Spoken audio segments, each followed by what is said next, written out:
the Early Educator Support Manager with the Division of Child Development and Early Education in the Early Education branch. And before we begin, I did want to just check in and quick synopsis of what our call is going to be about today, just to make sure that if you are on this call, you are meant to be on this call and that you're in the right place, which I don't doubt you're in the right place, but we just want to make sure. This training today will be related to updates and information related to our NC Pre-K, our MEC Pre-K, and Developmental Day preschool lead teachers who are required to hold a birth through kindergarten license. So our unit, the Early Educator Support Unit, we support those teachers with our intake and enrollment, licensure actions, and professional development. So if you are a site administrator and you do not currently employ any teacher of that status, and I know this may have been shared amongst other site administrators, if that is not your site type, you can take a moment and go ahead and end your part of this call. You can leave the call. So we'll go ahead and leave a second for people to do that. All right, and just a couple of housekeeping things. I'm going to go over some housekeeping things, and then we will go over our introductions with our staff. So due to the amount of people on this call, you should already notice that you don't have access to turn on your camera or your mics, and that was done intentionally. We are expecting about 145 people on this session. And so we did disable that. However, feel free to use the chat if you have questions. If you are having any issues, we will be here to support you. Valerie Douglas, as you'll see, she's facilitating this with us today. So she'll be monitoring the chat to be there to support you all, okay? However, as we go through the training, feel free to use the reactions, feel free to use the chat. You can also leave a funny face or a GIF or GIF. I know people say it different ways. You can do that in the chat as well, especially if you hear something that's exciting and new and it sounds good, feel free to give us a thumbs up, okay? And we're going to do our best to answer as many questions as we can at the end of our session. If we do not get to your question, what we plan to do is collect all the questions from all 3 sessions and develop a frequently asked questions document. Okay, so do not fret. We will definitely get to your question at some point. Okay. All right, so we are going to get started, and I'm going to turn it over to my staff to do their introductions.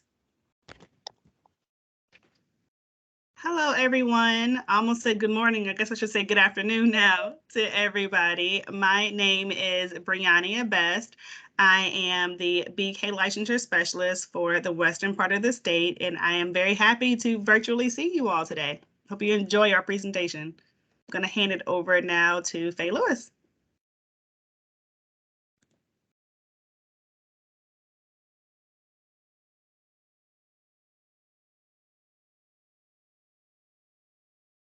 Thank you.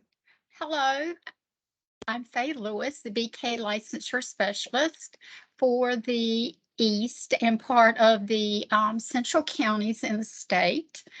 And it is so great to be with you today for this training. I'm now passing the introductions over to Tamaya Pittman.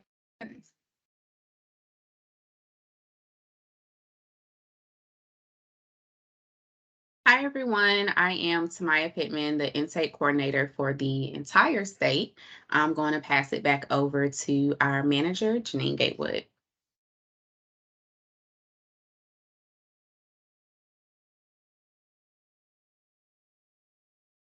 All right, thank you, Tamaya, Briannia, and Faye. We are going to leave our cameras off for the remainder of the training, just so that we're not a distraction. All right, so again, now that we have everyone on the call and you're in the right place, we do want to just remind everyone the purpose of our Early Educator Support Unit is to, like I said, support our NC Pre-K, Developmental Day preschool teachers, as well as our MEC Pre-K lead teachers with their intake and enrollment into our unit. And that is purposely done because they only work at non-public sites. So those are the teachers that we support, okay? There are NC Pre-K sites in public schools. Those teachers who are employed by the public schools receive mentoring and evaluation services directly in their school with their principal, and maybe their mentor is a teacher within that school. And the principal is here, okay, and their human resources handles all of their licensure actions, okay? So if you have those teacher types, then they do not need to enroll with the early educator support unit. If they work in non-public sites, then that is our role to act as the statewide LEA for those teachers specifically. Okay, so we do handle their licensure actions, renewals, extensions. You're going to hear the licensure specialists go in depth with all of that. And so that's what we're here for. Okay, if there was any confusion. Okay. All right. We can go on to the next slide. Thank you. So again, on today's call, what our plan is to go over updates. Our website has been updated along our forms, and we're going to talk through some eligibility and enrollment processes, as well as licensure and teacher approval processes. And just so that site administrators, you also know that many of your contract administrators are also on these sessions. So they will be hearing the same information that you're hearing, and they'll be able to support you further, as well as our NC Pre-K policy consultants. They will also be able to support those contractors who then can support you all. But we're going to go through who all you can contact, and no matter what, you will receive support with any of your questions throughout the year. All right.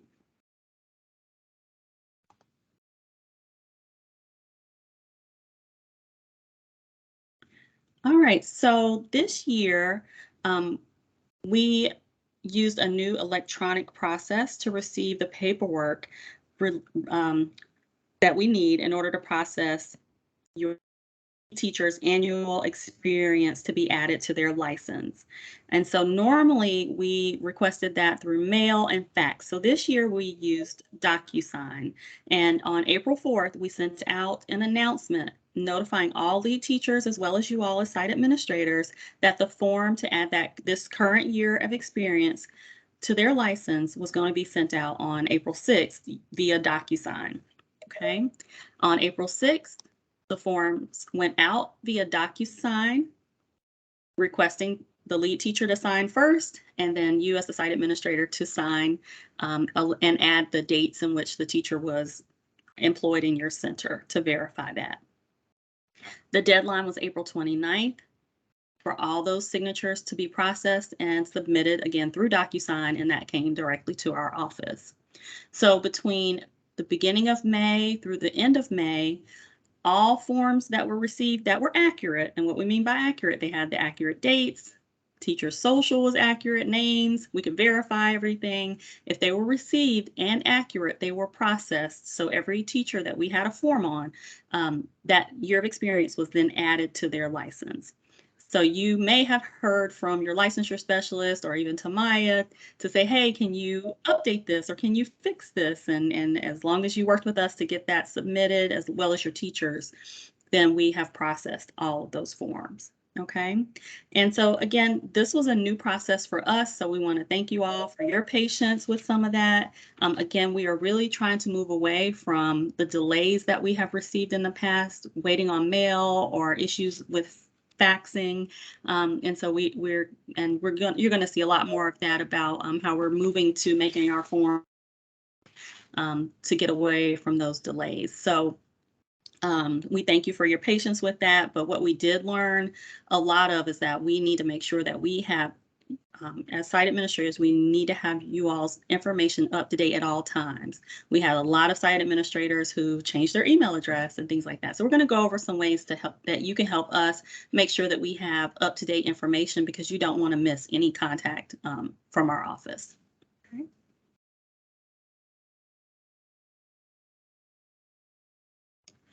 All right, the next update that is going to be happening is related to the North Carolina teacher evaluation process.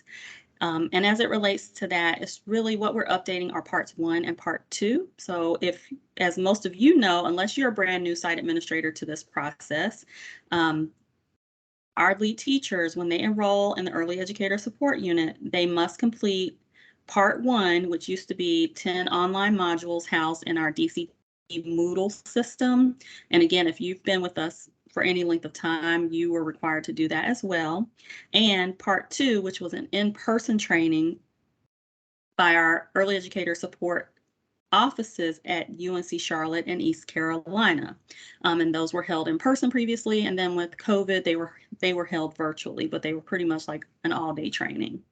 And so what is changing is we'll be slowing down this process by requiring teachers to just watch a short getting started video explaining the process from enrollment through licensure and detailing the support they will receive from our unit staff, as well as what they will receive from the mentor and evaluation services that are provided by UNC Charlotte and East Carolina universities, and that's after they have gotten a complete enrollment and gone through our process. So once they are picked up by one of those universities, depending on which county they live in or work in, I take that back, which county they work in, they will go through either, again, a virtual or face-to-face training to walk them through all next steps related to their professional development and their services. And so we wanted to be sure to give you all this information because this will start in the fall. When our teachers are picked up this year. And we wanted you all to be aware of this change so that you weren't expected to tell them, hey, you're going to have to go through part 1 or you're going to have to go through part 2, because that is changing a little bit. So as that video is developed, you'll be able to see that go out into the complete notification letter that Tamaya sends. We will highly encourage you all to review it yourselves, even though you've been through part 1 and parts 2 yourself, but we are going to highly encourage that you do review that video so that you can know what the teachers are going to watch and you know what's expected of them. It's going to be about 20 minutes long, so hopefully you know it's not too long for you all to take a little bit of time to watch that. Okay, all right, so that's the end of my part, and I'm going to pass it over to Brianna Best. Thank you, Janine, and hello again, everybody. As you guys are aware via the numerous emails you have gotten from us, our office is currently working on end-of-year licensure actions for teachers. Every different type of license has a different type of action that needs to take place at this time of the year. So I'm going to briefly give you some updates for each licensure type. First one I want to start with is the lateral entry license. This license is sunsetting on June 30th, 2022. There will no longer be any more licenses at 30th. All lateral teachers that hold these licenses need to have completed all the requirements on their plan of study. These licenses cannot be extended and it cannot be renewed. If there is a teacher that for some reason just didn't quite meet the requirements on their plan of study for the lateral entry license, then our office should already be aware. They should have already contacted us, and we are working with that teacher to see if their educator preparation program or EPP will qualify them for a residency license. For those teachers that hold an emergency license, the emergency license is only valid for 1 school year. So for anybody who had an emergency license during the 21-22 school year, they should have been meeting all of their specific requirements that their specific EPP told them that they needed to do in order to become eligible for the residency license by the end of the school year. So right now we are contacting each teacher that holds the emergency license to contact their EPP or educator preparation program to see if they are now eligible for the residency license. The emergency license cannot be renewed or extended, so the only option for those teachers that previously held an emergency license, now they all have to become eligible for residency in order to maintain their eligibility for the upcoming 22-23 school year. For those teachers that already hold a residency license, we are also contacting them and their EPP to see if they met the requirements to renew their residency license for either a second year or a third year. For those teachers that finished their plan of study with a residency license or they're in their third year of holding the residency license, we are also working with them to see if we can clear their license to the next licensure level. So there's a lot of different things happening for all of these types of licenses. I will say that moving on to the next licenses, these are a little bit different. Their actions are a little bit different. The next two that I'm going to talk about, or next three, there we go. The next three that I'm going to talk about are, the first one is the initial. So the initial license is a 3-year license. So right now we are currently working with those teachers to see which ones are eligible to be converted to a continuing license, because the goal of all licensed teachers is to obtain a continuing birth through kindergarten license. So for those teachers that have already converted to a continuing license, they will have that license for 5 years. And during the last year, the 5th year of holding that license, we will work with the teacher to ensure that their performance is acceptable and to make sure that they have met the CEU requirements during their entire lifespan of the license. And those teachers that have met these requirements, we are renewing their licenses as well. Let's say a teacher holds an initial or continuing license in a different licensure area. For example, they hold a license in elementary education, and our office needed to request to have either the provisional birth through kindergarten area added or the provisional pre-K area added. So for those teachers that hold a provisional add-on, whether it's birth through kindergarten or pre-K, we are also working with them at this time as well. We are reviewing their unofficial transcripts that teachers are supposed to submit to our unit after about 10 days after they have completed coursework each semester. If they send it to us like they were supposed to, we are now reviewing all of the unofficial transcripts for them to make sure that they completed at least 6 semester hours from their plan of study with a grade C or higher. If they did, then we are going to extend the provisional license for another year. So a lot of things are happening with licenses right now. After our office requests these actions, we are emailing the teacher and copying you all on the emails to tell the teachers what their next steps are, whether it's reviewing an application online or reviewing the application and submitting the processing fee. So when you get these emails from us about the end of year licensure actions, please, please, please review them yourselves and follow up with your teacher to make sure that they are following all the instructions in those emails.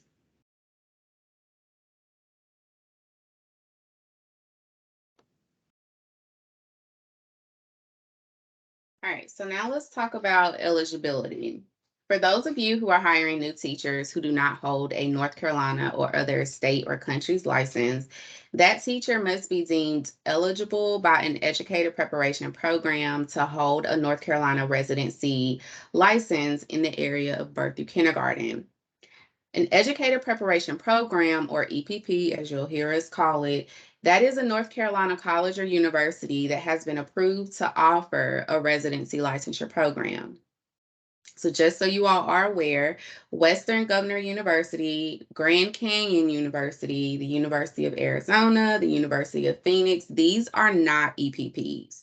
They are not North Carolina colleges, and they do not have a North Carolina residency program.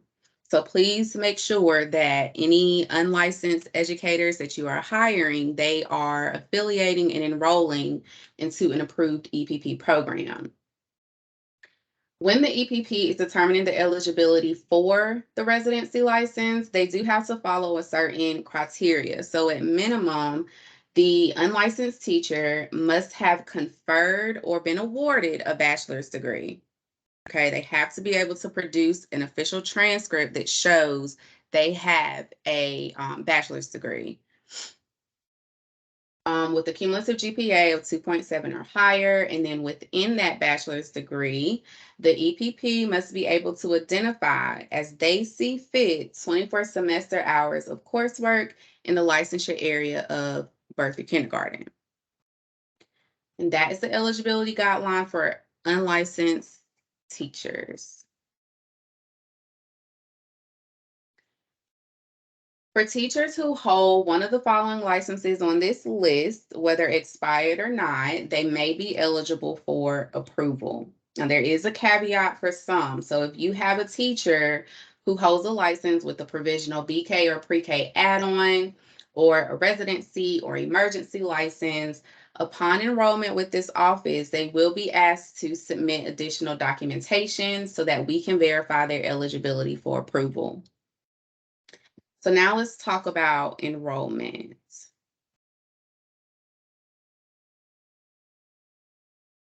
NC pre-K lead teachers, MEC pre-K lead teachers, and developmental day preschool lead teachers are required to enroll with the Early Educator Support Unit.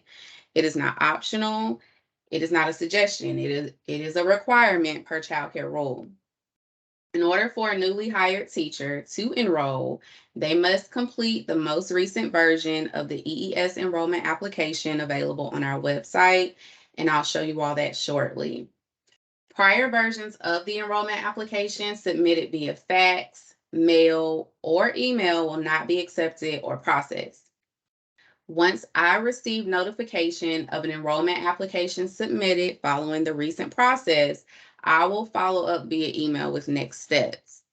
And you all, as site administrators and contractors, you will be copied on these email notifications. So we do ask that you all support the teachers throughout the process. And if you or the teachers have questions, please be sure to ask the Early Educator Support Unit, because we really want to support you all and prevent the spread of misinformation.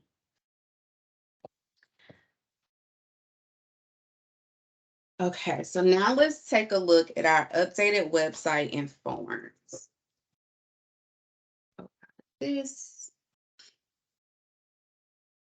Okay, so to get to our updated website, you want to start in Google Chrome. Please be sure to view our website and all of our most recent forms in Google Chrome. You should have no issues with them working in Google Chrome. So in the search bar, you want to type in DCDEE. Press enter.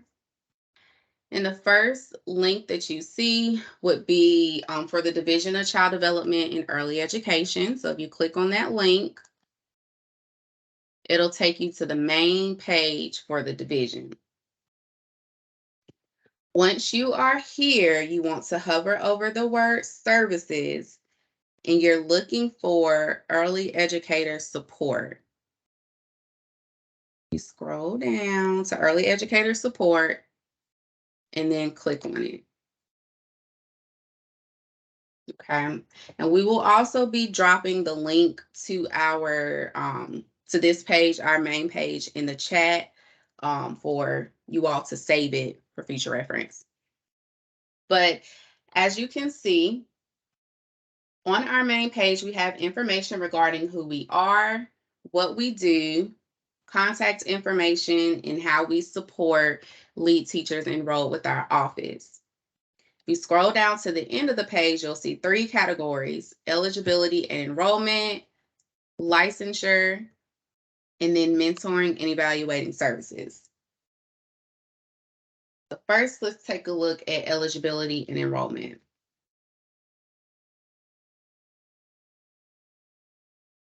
So for eligibility and enrollment, the first thing you'll see is the information that I just discussed regarding eligibility for unlicensed educators and eligibility for licensed educators.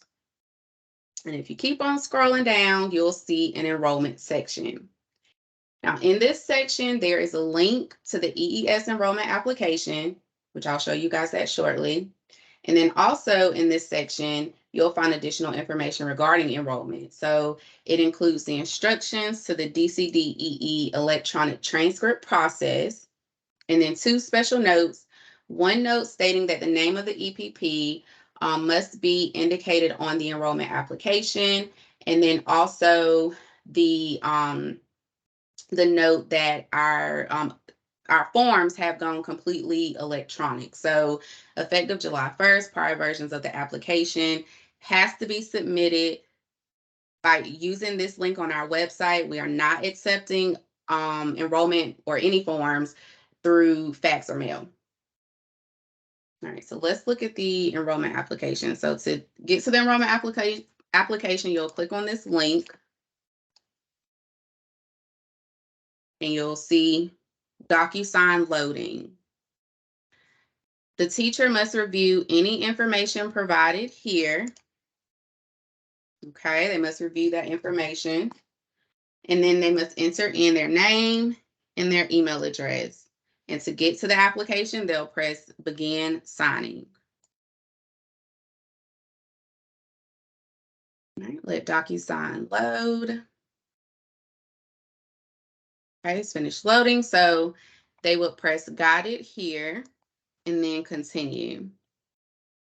And once they hit continue, they'll see the full enrollment application. So the teacher would then need to fill in their demographics information, their site information, and then come down to licensure information. So if you have hired a teacher that holds an initial or continuing birth through kindergarten license, they would answer this question as yes. And once they select yes, this paperclip will show up because we're asking that they attach a legible copy of the license. So if they click on the paperclip, they'll be able to attach a legible copy of the license. Now, if they do not hold an initial or continuing license, they would simply select no and move on to the next question. The next question asks, do you currently hold a different professional educator's license? And then it provides you examples of what those different ones may be. If they do, they would select yes, click on the paperclip, and again, attach a legible copy of the license. If they do not hold a different type, they would select no and continue with completing the remainder of the application as an unlicensed teacher. So they would enter in their educational background and select the name of the EPP that they have enrolled in or plan to enroll with. Okay, so if you do not see, or if the teacher does not see a school listed here, it's because they are not an approved EPP. Once they complete all the required fields, they would sign, the date auto-populates, and then they'll hit finish. Once they hit finish, I will receive notification that an enrollment application for X teacher has been submitted. The teacher, you all as directors, contractors, you do not have to download the application after it's been filled out and then submit it via fax, mail, or email, because it's a full electronic process. So I will get notification that the application has been submitted. All right, so let me close out of that. Okay, so the next category we want to look at is licensure. So if you click licensure,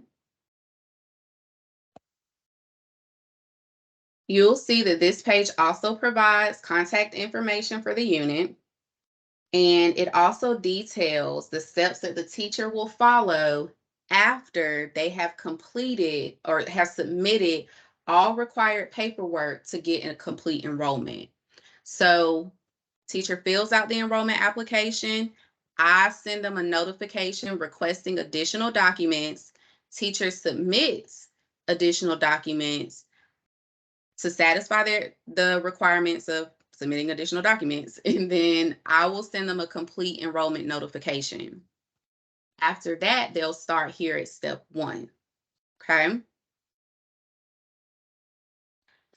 Scrolling down, we have a licensure evolvement chart.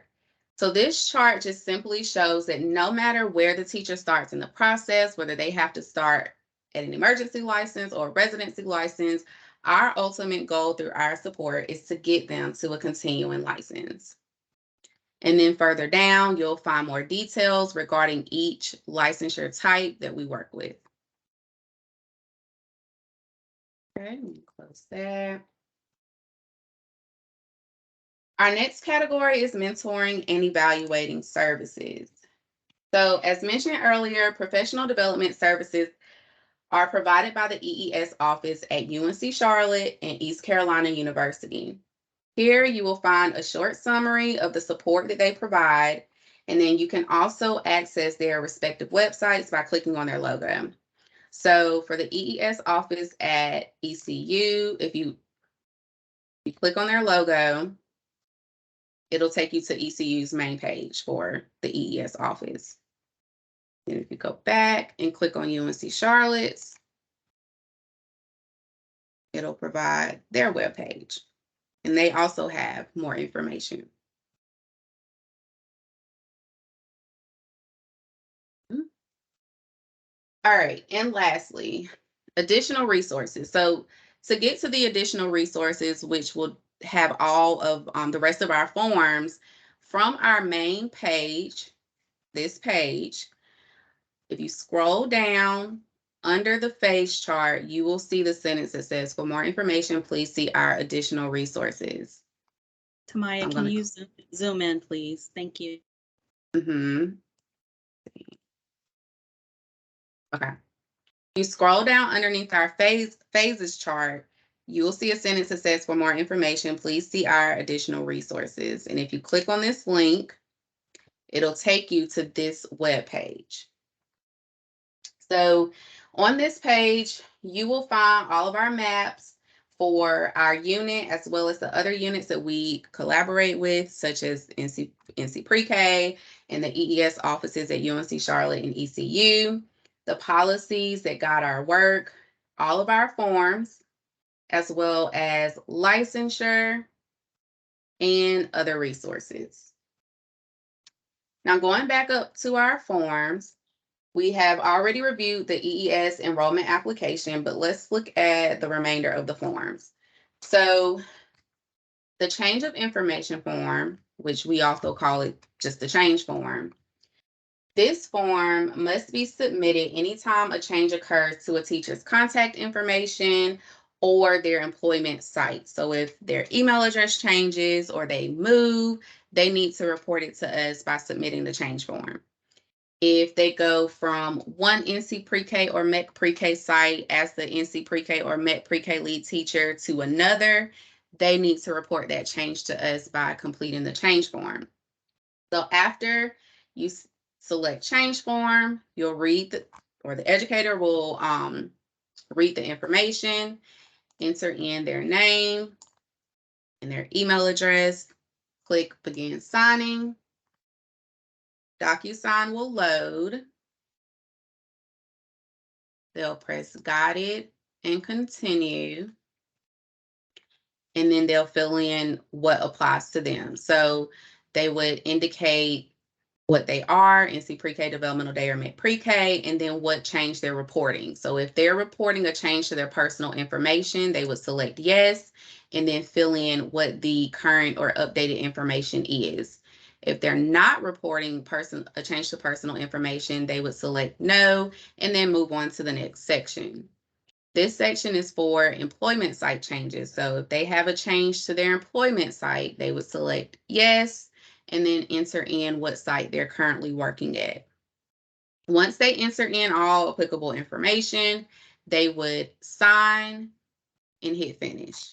And again, they do not have to download this form and then submit it to us. I will receive notification that a change form has been submitted. Okay. Our next form is the EES separation form. And this form is to be submitted anytime a teacher separates employment as an NC Pre-K, MEC Pre-K, or Developmental Day Preschool lead teacher in a private child care facility. So if they move to a non-teaching position, to the public school system, if they move out of state, that is the separation of employment. So they would review or click on the separation form link, and agree to the terms and conditions of using DocuSign, enter in their information with the reason for the separation, their last date of employment, as well as the remainder of the information, sign and hit finish. And then I'll receive notification that whichever teacher has submitted or reported that they've separated employment. All right, so that's the separation form. Next is a new form, the EES Site Administrator Update Form. And this form is to be used by new site administrators as well as the contracting agencies for NC Pre-K or Met Pre-K to report who a new site administrator is. We know just like there's teacher turnover, there's also site administrator turnover, and we have to be notified of those changes. That way, when we're sending out email communications, we're sending it to the appropriate contact. So to report a change or update to a site administrator, this form would have to be filled out. You will review this information, enter in the email address, and then select begin signing. DocuSign will load. You would select got it and continue, and then fill in what the change is. So all of these fields are required. You would have to enter in the site name, the county, the phone number, who the new director is, as well as the email address, sign it. It is automatically dated, and then select finish.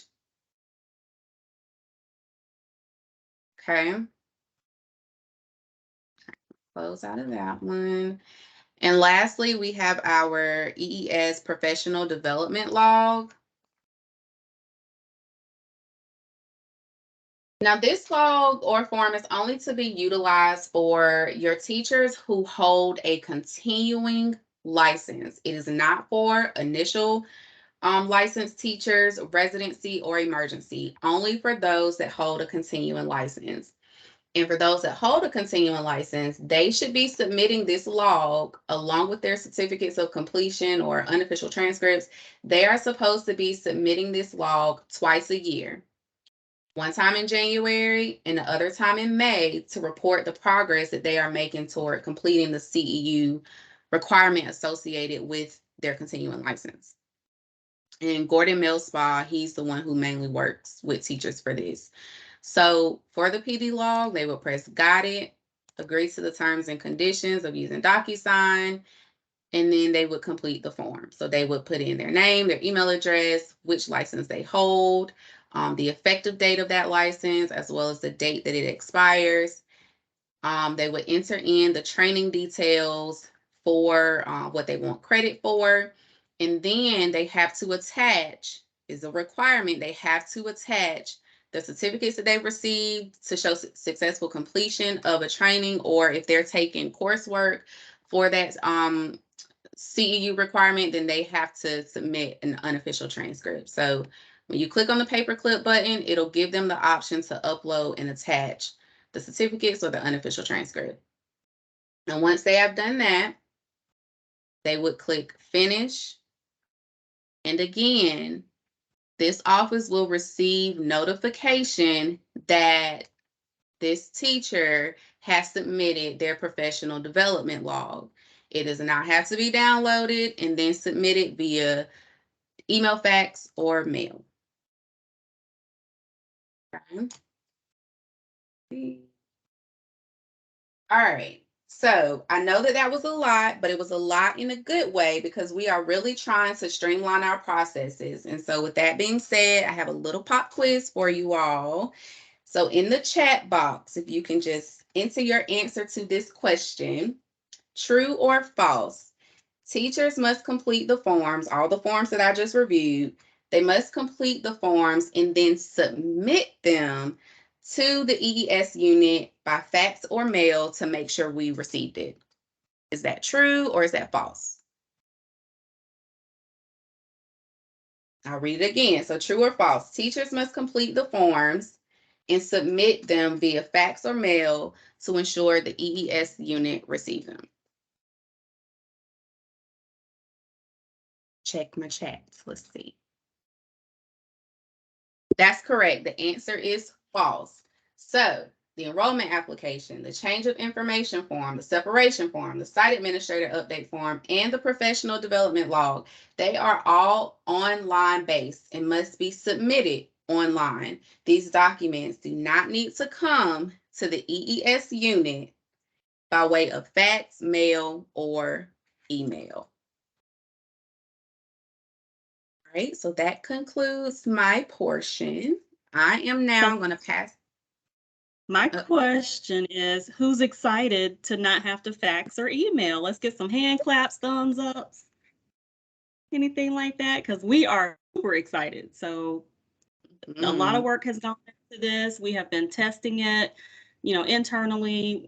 Please bear with us if you get any kind of DocuSign, we're definitely, working with DocuSign to make sure it meets all of our needs, but we are super excited. A lot of work has gone into transitioning all of those forms to be digital, as well as our website.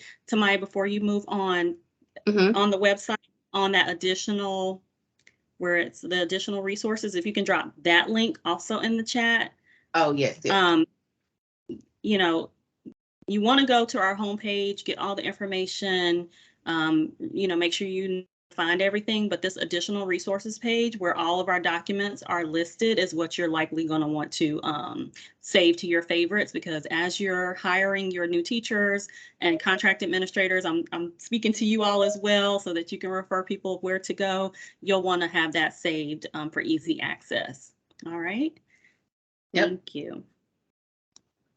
And I'm not sure, this was probably already dropped, but I also put the main page in the chat too. So please, guys, please visit our website. We have worked so hard to get it updated, to make sure it has vital information that is useful to you all. So please, please, please utilize it. All right, so now I'm going to turn it back over to Faye. Thank you, Tamaya.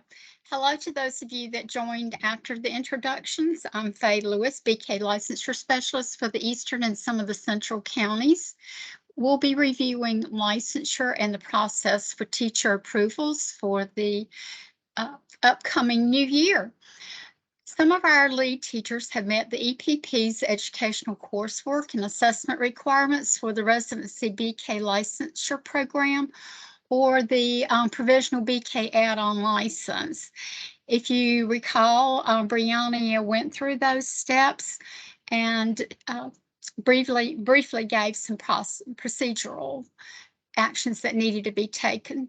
Teachers received the requirements for these licenses via email from the North Carolina Department of Public Instruction's licensure section, as well as from the EES licensure and policy specialist, Gordon Millspaw, when the license was issued.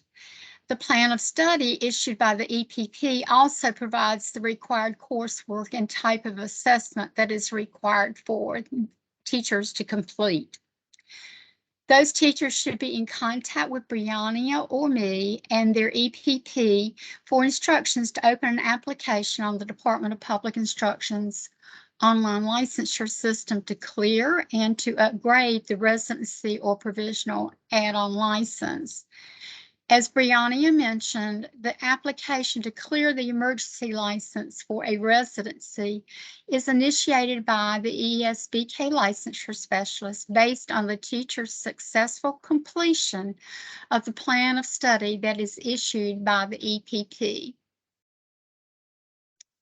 The EES BK licensure specialist will initiate the applicable licensure application on behalf of lead teachers employed in NC Pre-K and Developmental Day preschool lead teachers in non-public school programs, as well as MEC Pre-K in Mecklenburg County. Once the licensure action has been initiated for one of the licensure types that was mentioned by Brianna and Tamaya, teachers will be notified by their EES licensure specialist by email with the instructions to review the application for accuracy. I cannot emphasize how important teachers take time to review their application. They need to review it, to make sure that their personal and contact information is accurate, and to respond to the 2 applicant questions and review the attachments. There's an edit button for each screen on the summary application, which is prior to paying the licensure fee. The application summary should be reviewed, and it also has an edit button in each specific screen that if the teacher needs to make an edit, then it'll return them back to that specific screen to make the edit, and then they can return back to the application summary before hitting or selecting the submit button. It is of great importance that teachers do not change the affiliation with NC Health and Human Service in Wake County. NC Health and Human Service is the parent state agency that supports the EES unit in the Division of Child Development and Early Education. Our offices are in Wake County, so it makes sense that Wake County would be selected. Those teachers that hold an educator's professional license or certification may have a prior affiliation with a public school or charter school. These teachers will need to delete the affiliation on the online licensure system and will be required by the EES unit to affiliate with NC Health and Human Services only in Wake County. The applicable licensure processing fee is payable on the North Carolina Department of Public Instruction's licensure system by Visa or by MasterCard or debit. The licensure processing fee should be paid promptly online by teachers. The licensure application will not move forward for review by the DPI licensure specialist until the licensure processing fee has been paid on the online licensure system. Teachers that have not paid the licensure fee delay the issuance of their North Carolina Professional Educator's License, as well as the approval as a lead teacher in the NC Pre-K plan. As of date, it takes 3 to 5 months for DPI to issue a license or take other licensure actions, such as adding teacher experience or a name change. So it's important that teachers immediately respond and review to the application that is waiting on the online licensure system.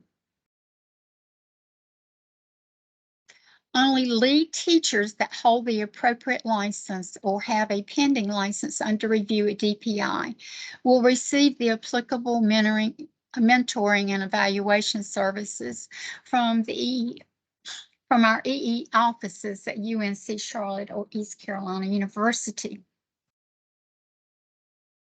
We're going to take a look at teacher approval processes. Non-public NC Pre-K site administrators are required to submit all documents required by the NC Pre-K contractor for newly employed lead teachers in a non-public NC Pre-K classroom, as well as lead teachers that left employment in prior years and are returning as the NC Pre-K lead teacher for the 22-23 school year.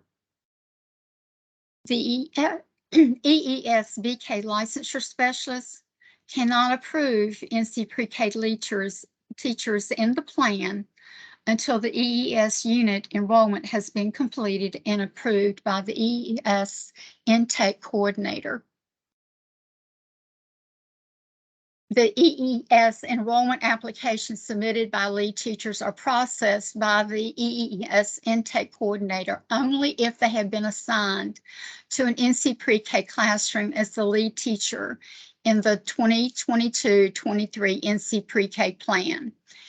It is the responsibility of the site administrator to follow up with their NC Pre-K contractor to ensure their lead teachers have been entered in the NC Pre-K plan as an active lead teacher in the classroom.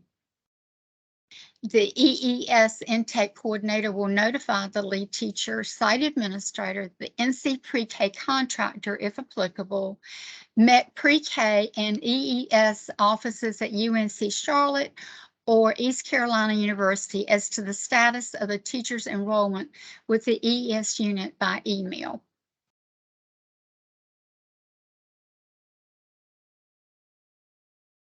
Site administrators are responsible for notifying their NC Pre-K contractor and the NC intake coordinator of any changes that will impact communication from the EES unit as well as the EE offices at UNC Charlotte or East Carolina University, or from the NC Pre-K policy unit, any changes that come from our office.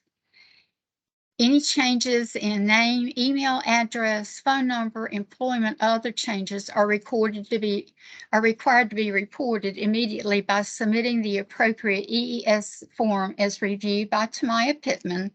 And as she stated, those are now available online and are easily completed and automatically submitted to Tamaya.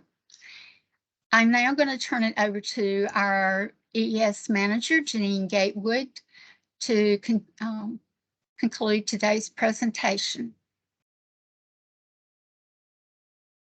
Thank you, Faye. Thank you, Brianna and Tamaya. Such great details and lots of good information. We know that was a lot in some areas, but we are here to support you. If you need help walking through that form, do not hesitate to contact one of us. Tamaya, I'm going to ask that you put the map back up where it has all of our contact information while we go through some of the questions as well. Okay, but I do have one other question for you all before we start addressing all the questions in the chat. Does anyone on the call, and I know there's some DCDEE staff on here, so I know you all likely know, but are there any site administrators that know how many NC Pre-K, MEC Pre-K, and Developmental Day lead teachers that the EES unit works with across the entire state? Any guesses? I don't have any prizes, but you know, you can throw your guess in there. 500. Keep going. Good guess. 970. It is not 8,000. Thank goodness it's not 8,000. But it is somewhere between the you all. So yes, we work with almost 1,000, not 3,000. No.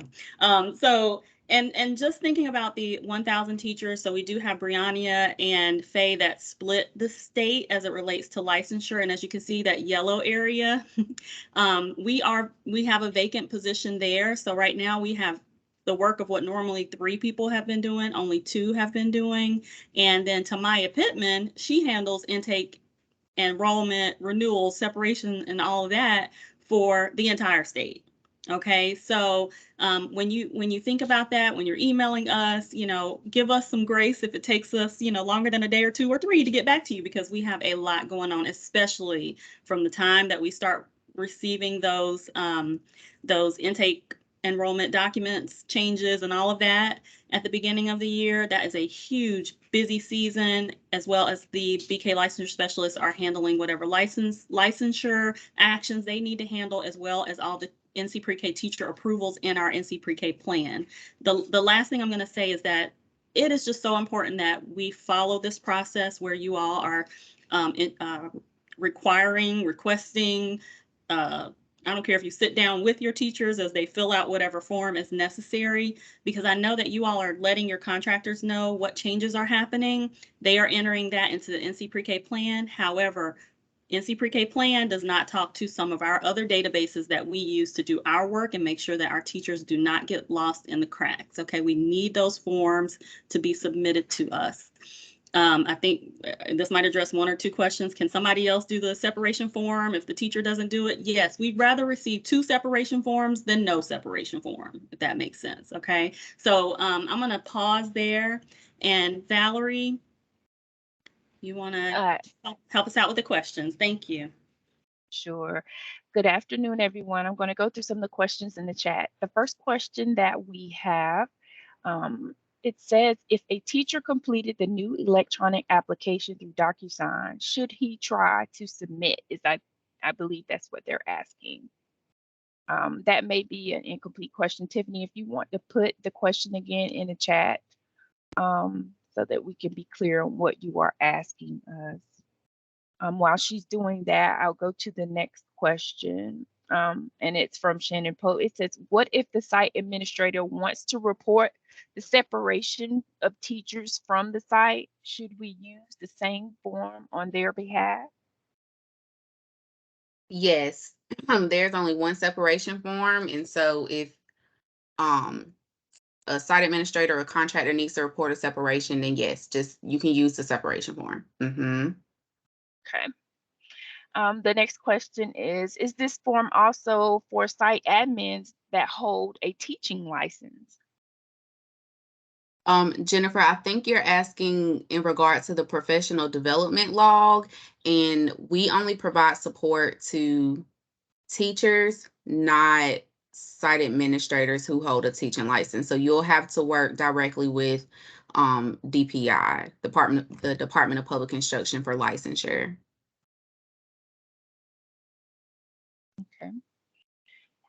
The next question is coming from a familiar name that we see. Hi, Sharon. It says, is there a section for all of the teachers at the site to enter their names on the DocuSign, or does each teacher need to complete this form if there is a new site administrator?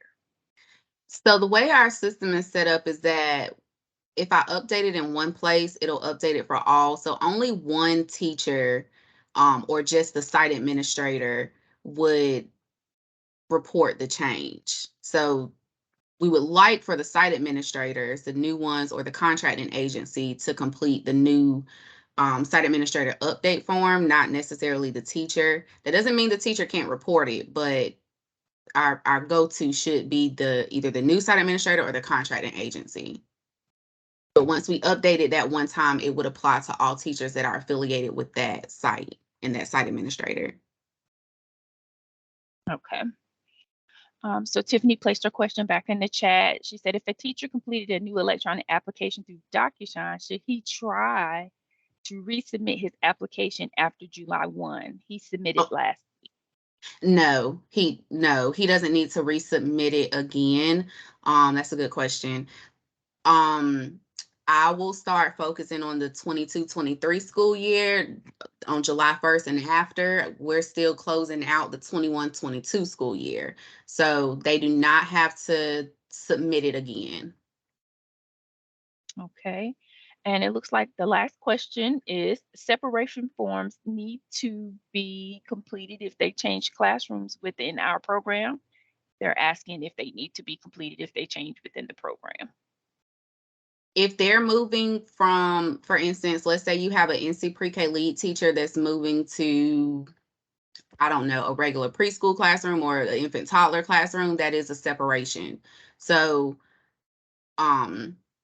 moving outside of moving from a NC Pre-K lead teaching position in a private childcare facility, that's a separation. Okay. We have one more question. It says, would a site admin form need to be submitted for an interim director, then again for a new director? Yes, we want to make sure we always have current site administrator contact information. And so if the interim is going to be supporting that NC Pre-K lead teacher for X amount of time, then we would like to copy them on any email communications that we send. So yes, they should send the site administrator update form. And then if a new site administrator comes in, then I'll expect another site administrator update form. We have a follow-up question. It says, what if they move from a lead teacher at one site in the program to a lead teacher at another site?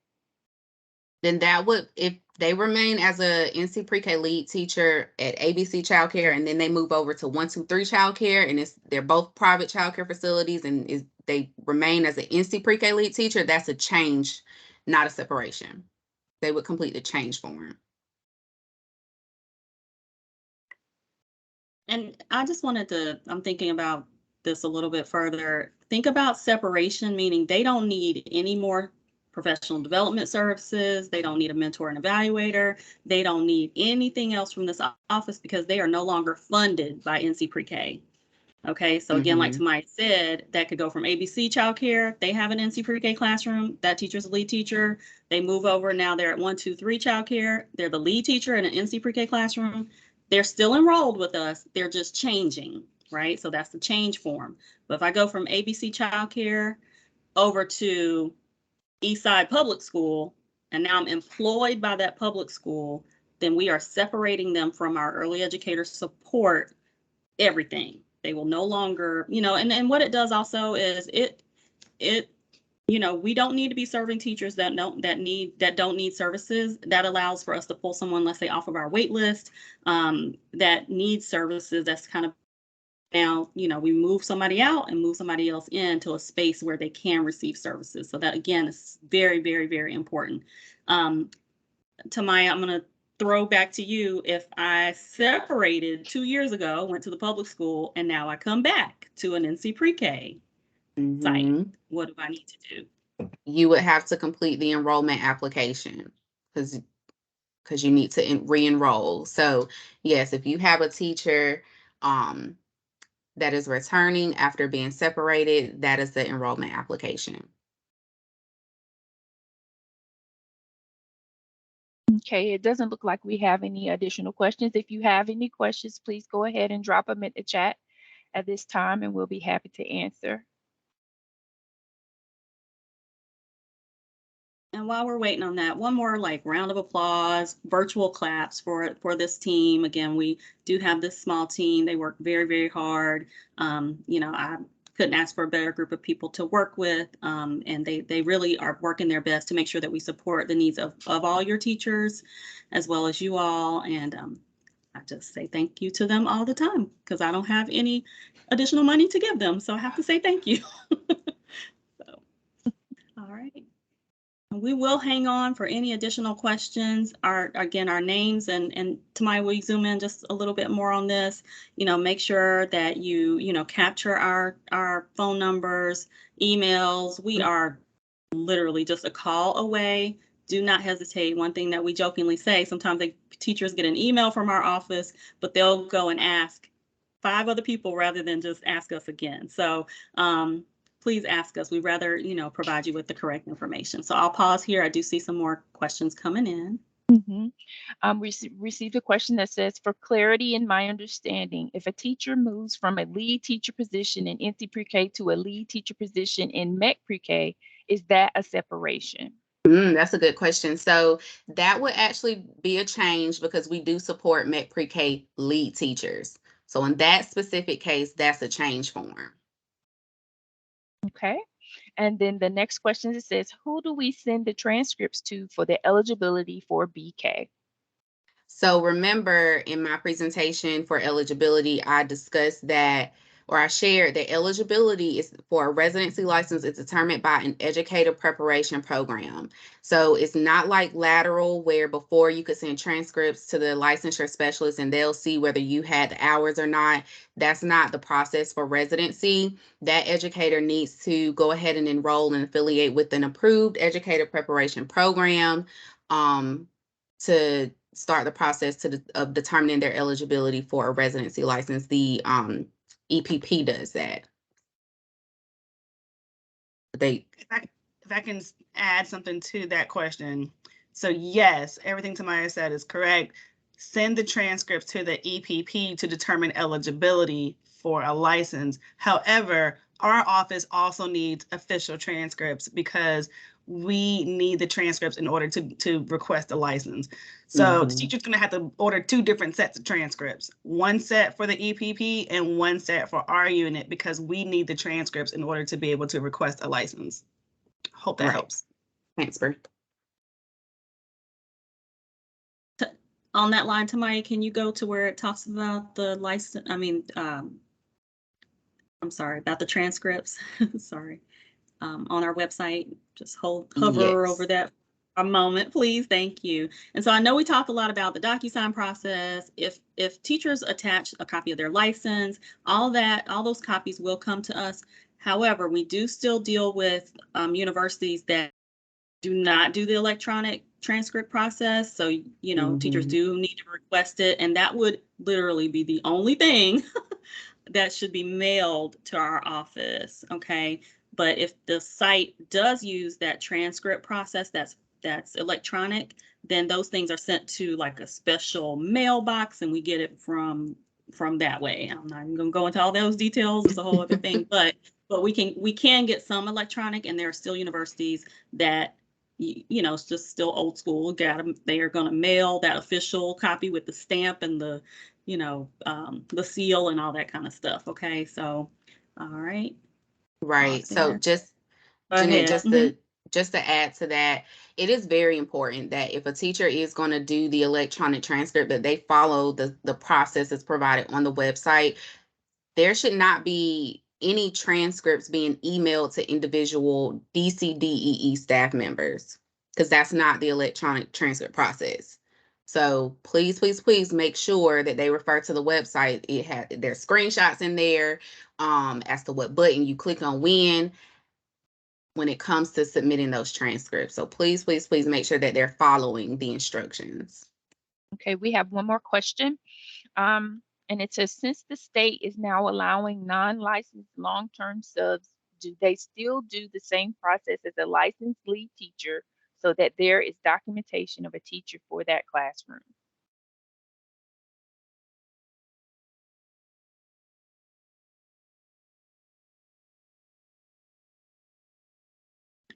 That is a good question. I'm trying to make sure I even understand that question fully. You want me to repeat it? Yes, and I'm also looking for a policy consultant that might be able to assist. Okay. If there is a policy consultant, we can unmute them if Yeah, necessary.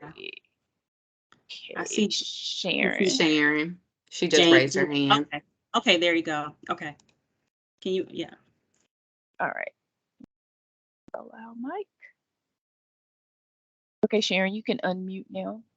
Good afternoon, everyone. So for the 22-23 school year, we are allowing long-term substitutes to remain in the classroom beyond the 12 weeks. But if that person is going to be approved as a lead teacher, you have to list them as the lead teacher in order for them to be processed by the EES unit. Long-term substitutes do not have to be processed. If that did not answer your question, we can clarify or add additional information. I'll be more than happy to answer that.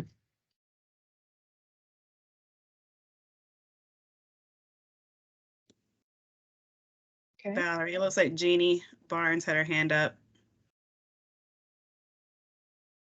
Okay, I don't see Jeannie. Jeannie has her hand up. I think I allowed her mic. Jeannie, try it. Okay, let me try on this end. Okay, you try. Okay, there you go. Okay, Jeannie, if you have, there you go. Good afternoon, everyone. I just wanted to add a little bit of information to what Sharon Stooks shared with you. She is exactly correct. We are allowing the long-term substitute leads to be in place for longer than the 12 weeks. I know it can get confusing. I've had to work with one of my counties in the last week to try to guide them through this. So if you do have a teacher that needs to be assigned as a long-term substitute lead, you would create that classroom assignment, and you should be able to do that yourself without entering a change request into the system or having your contracting agency do that. But then that teacher is also going to have a placeholder as the lead teacher so that the EES unit can process that enrollment application. So for your purposes, they would be the long-term substitute lead so that you can receive reimbursement until they meet that approval. But there does have to be technically 2 classroom assignments for that teacher. And I think this participant added some additional information. She said the teacher currently has an associate's in ECE and is going back to school for her bachelor's with BK. Let's see. The next question, it says, do you deal with the new requirements working towards certification for instructional assistants as well? If so, can you give us some guidance? We are a public school district.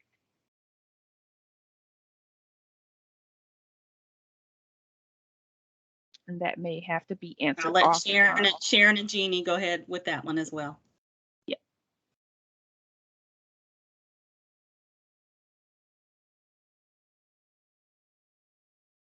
I'm sorry, can you repeat the question?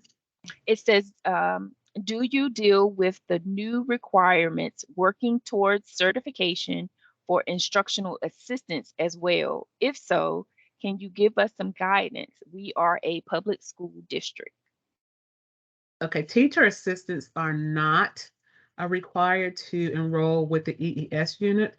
You would work with the contracting agencies and the policy consultants for approval of the teacher assistants to meet the new teacher assistant requirements, which they either have to have a CDA or be working towards or held an AA in BK, early childhood education, child development, etc.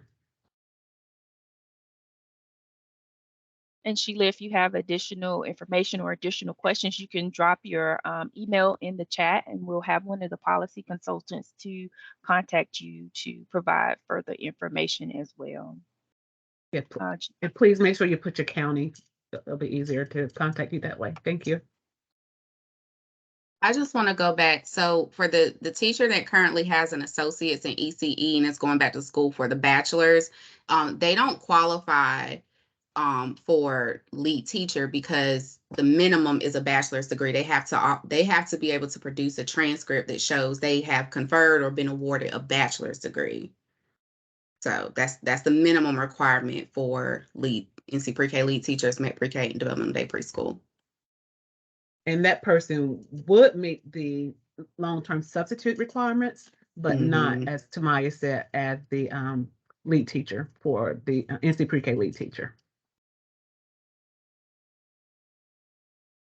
All right, thank you all for such great questions. Thank you, Jeannie and Sharon, for being on. We appreciate you very much. I'm going to be, we want to be respectful of everyone's time. It's 1:58. I believe we scheduled this for 2 o'clock. So if you have any other questions or something pops up later on and you think of it, again, don't hesitate to reach out to one of us, even if it's about one of these topics that maybe we don't necessarily deal with. We will definitely get you with your with the correct policy consultant that can support you, because we are all in the same branch and we work side by side. Okay. We thank everybody for your time. I know this was kind of a long a lunch period for you all. So we appreciate you being on with us today. Thank you so much. We hope that you all have a successful school year and we look forward to working with each and every one of you. Bye-bye.